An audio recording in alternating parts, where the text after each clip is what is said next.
In this series called Snapshots from the National Statuary Hall, I am showcasing unlikely pairs of historical figures in the National Statuary Hall at the U.S. Capitol who have things in common with each other. In this segment, I am pairing John Gorrie, a physician and scientist representing the state of Florida, with William King, representing Maine, a merchant, among other things, and Maine's first governor. In the first segment of this series, I paired Michigan's Gerald Ford, a former president of the United States, and Mississippi's Jefferson Davis, the former president of the Confederate States of America. And in the second segment, I paired Dr. Norman Borlaug, Ph.D., often called the father of the Green Revolution, and Colorado's Dr. Florence R. Sabin, M.D., remembered as a pioneer for women in science. And in the third segment, I paired Louisiana's controversial governor, Huey P. Long, and Alabama's Helen Keller, a deaf-blind woman who gained prominence as an American author, lecturer, political activist, and disability rights activist. And in the fourth segment, I paired Henry Clay, described as an attorney and statesman from Kentucky, and Lewis Cass, described as an American military officer, politician, and statesman from Michigan.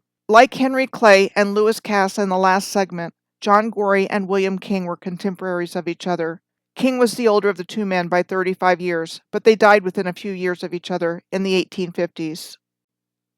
My name is Michelle Gibson.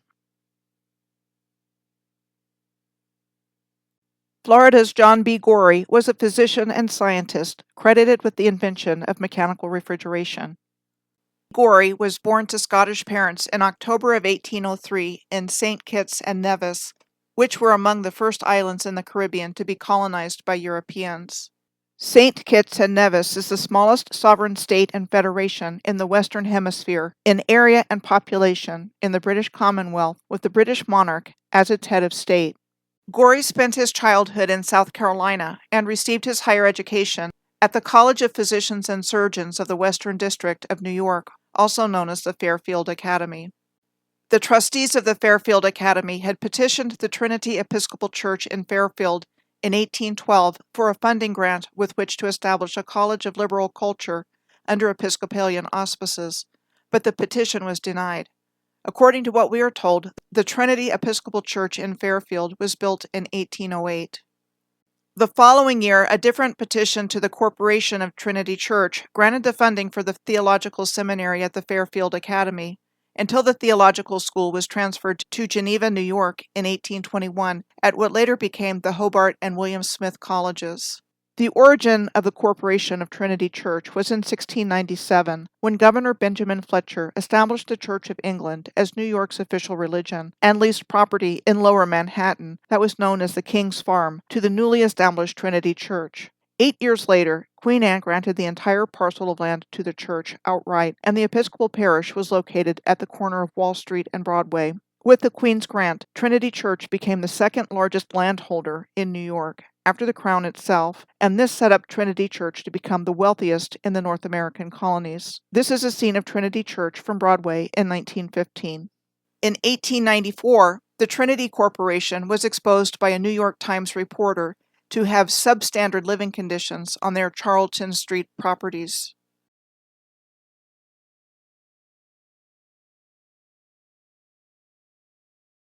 Even today, Trinity Church is one of the largest landowners in New York City, now under the name of Trinity Real Estate.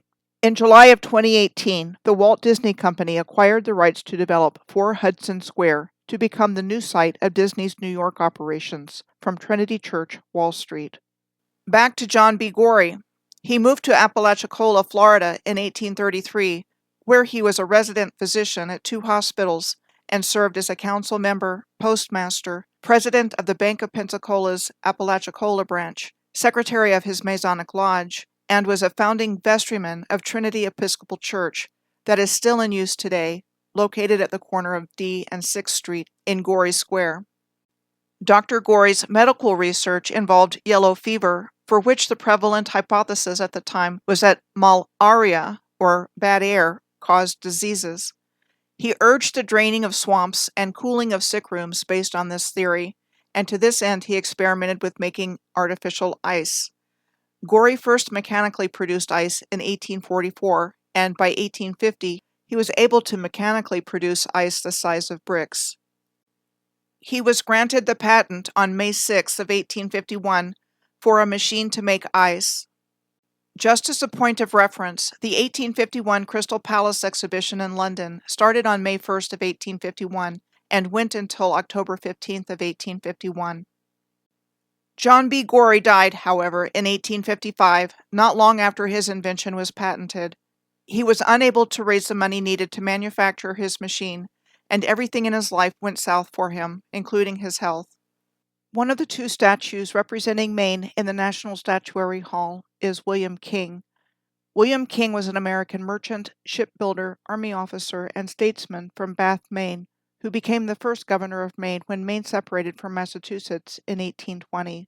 King's father, Richard, was a merchant and shipowner, and he was born in February of 1768 at Scarborough, Maine.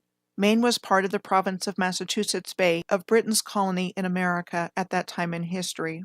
He was said to have attended the Phillips Academy in Andover, Massachusetts for a term, though he was largely self-educated. Phillips Academy is one of the oldest incorporated secondary schools in the United States, having been established in 1778, and considered to be the most elite boarding school in America. In 1787, King left Scarborough at the age of 19 to live with his sister and brother-in-law in Topsham, Maine.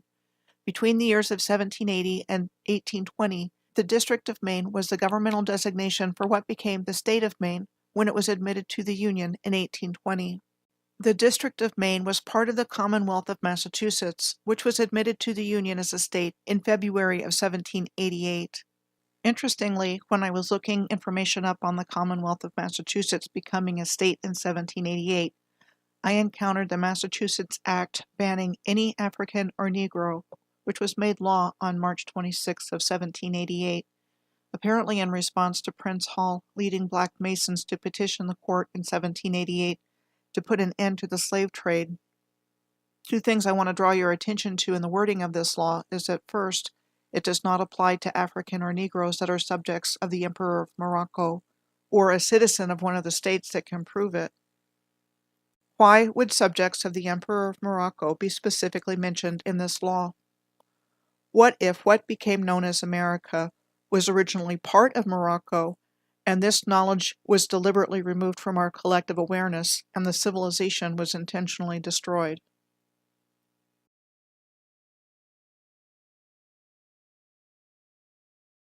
The second is that this law was punitive towards the so-called African or Negroes themselves, not slave traders. If they didn't leave within 10 days, they would be committed to a house of correction, and if they continued to stay, they were to be whipped and then forced to leave in 10 days.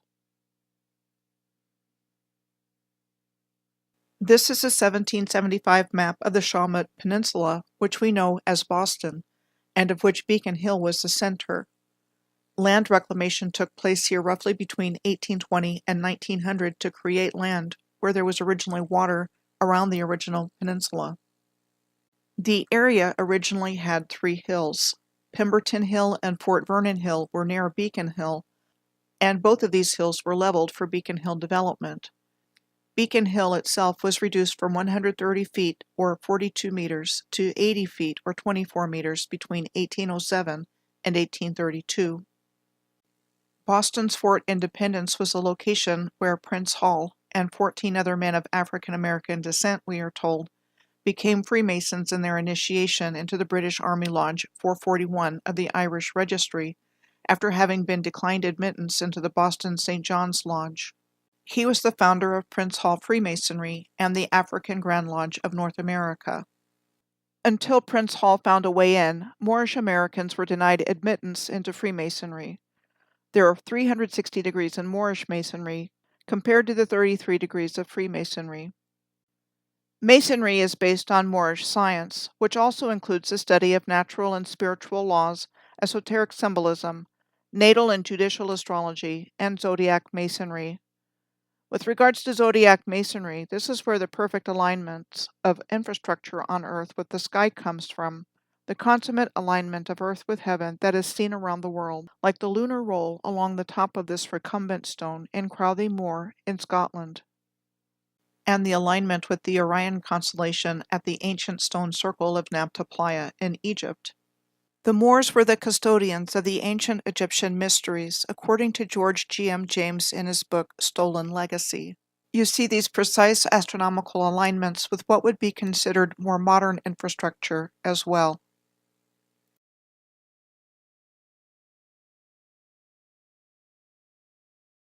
I mean, someone knows about the Moors and what happened to them. They are just not telling us directly. Now back to William King.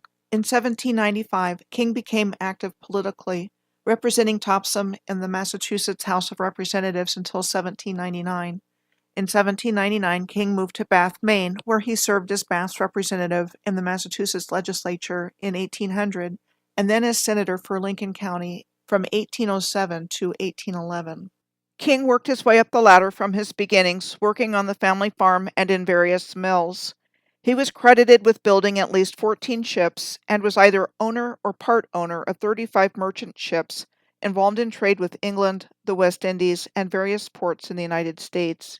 He married his wife, Anne Fraser of Boston, shortly after moving to Bath, and they were said to have built their home, Stone House, overlooking the wharves on the Kennebec River, where his merchant fleet was docked. King was considered Bath's leading citizen, and besides hosting parties in his mansion, he started the South Church in 1805, initially a Congregational church, but we are told later abandoned by them and purchased by the Irish Catholics. The South Church was said to have been burned down by an angry mob during what is known to history as the Anti-Catholic Riot in 1854, when a group of local citizens was enraged to violence by a traveling street preacher named John Orr, who called himself the Angel Gabriel, preaching anti-Catholic sentiment in town.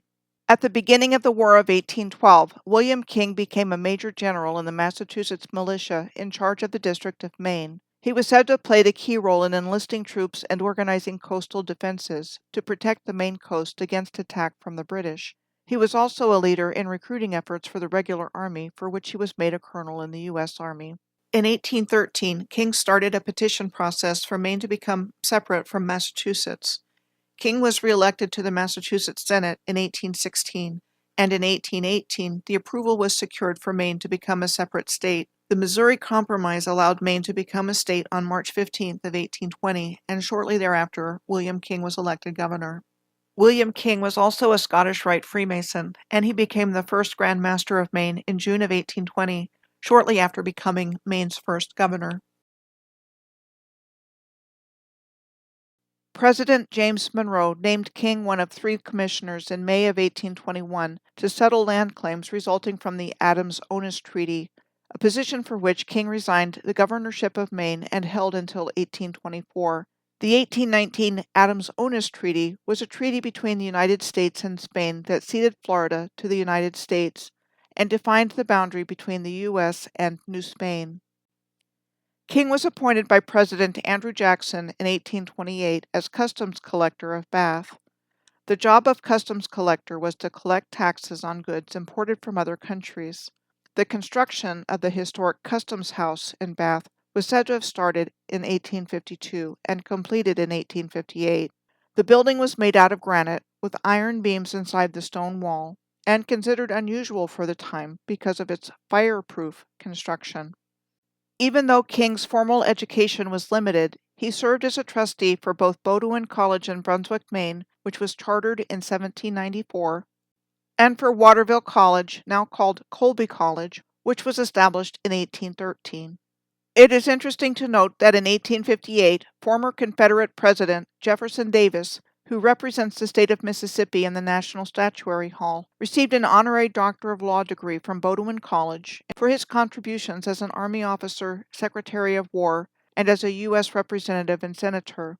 In early 1858, Davis had a severe illness involving the inflammation of his left eye, which threatened the loss of his eye, and went to Portland, Maine to recover his health in the summer of 1858, during which time he received the honorary degree. In June of 1852, William King died at home and was buried in Bath's Maple Grove Cemetery. The Governor King monument pictured here was said to have been erected in 1855 in memory of him at his burial site. For King's funeral, the Masonic Lodge of Bath organized a procession for him to his burial site, which included a brass band and state and local officials. As mentioned at the beginning of this video, I am showcasing unlikely pairs of historical figures who are represented in the National Statuary Hall who have things in common with each other, In this pairing, both men attended academies for their education, with John Gorrie attending Fairfield Academy in New York State for his medical education, which was affiliated with the Trinity Church and the Corporation of Trinity Church through its theological school, and William King attended Phillips Academy in Andover, Massachusetts for his formal education, which is considered to be the most elite boarding school in America. Both John Gorrie and William King were considered leading citizens of their respective communities, involved in founding their churches and in the lives of their communities in other ways. And both men, like Henry Clay and Lewis Cass in the last segment, were acknowledged Freemasons and very active in the Grand Lodges of their states. The next pairing from the National Statuary Hall that I'm going to showcase in this series for Things in Common is General Dwight Eisenhower for Kansas and General Lew Wallace for Indiana.